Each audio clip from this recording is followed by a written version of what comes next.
మన శరీరంలో రోగనిరోధక శక్తిని పెంచడానికి సహాయపడే విటమిన్లలో విటమిన్ సిది ముఖ్యమైన పాత్ర. ఈ విటమిన్ లోపం ఉన్నవాళ్ళు త్వరగా జబ్బు పడే అవకాశాలు ఉంటాయట.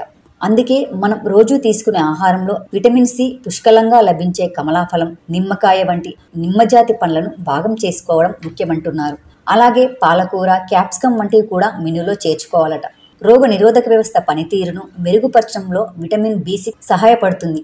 కాబట్టి ఇన్ఫెక్షన్ల నుంచి మనల్ని మనం కాపాడుకోవాలంటే విటమిన్ బి6 అధికంగా లభించే అరటిపళ్ళు, బంగాళదుంపలు, చికెన్, చేపలు, శనగలు వంటి ఆహార పదార్థాలని రోజువారీ మెనూలో భాగం చేసుకోవాలట. ఇక విటమిన్ ఇ మన శరీరంలో ఒక శక్తివంతమైన యాంటీ ఆక్సిడెంట్ గా పనిచేస్తుంది.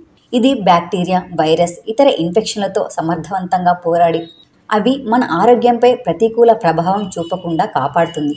అలాగే ఈ విటమిన్ రోగ నిరోధక వ్యవస్థను పటిష్టపరచడంలోనూ సహకరిస్తుంది. కాబట్టి ఇది ఎక్కువగా లభించే పొద్దుతిరుడు గింజలు, పల్లీలు, బాదం పప్పులు, పాలకూర, నట్స్ వంటివి రోజువారీ ఆహారంలో చేర్చుకోవాలి. అలాగే విటమిన్ ఏ కంటి ఆరోగ్యానికి కూడా మంచిది. కాబట్టి క్యారెట్, తర్బూజా, గుమ్మడికాయ, సోరకాయ వంటి విటమిన్ ఏ ఎక్కువగా లభించే ఆహార పదార్థాలను తీసుకోవడం ఉత్తమం. విటమిన్ డిలో ఉండే యాంటీ ఇన్ఫ్లమేటరీ, ఇమ్యూనో రెగ్యులేటరీ గుణాలు రోగ నిరోధక వ్యవస్థను చురుగ్గా పనిచేయడానికి, దాని రక్షణకు తోడ్పడతాయి.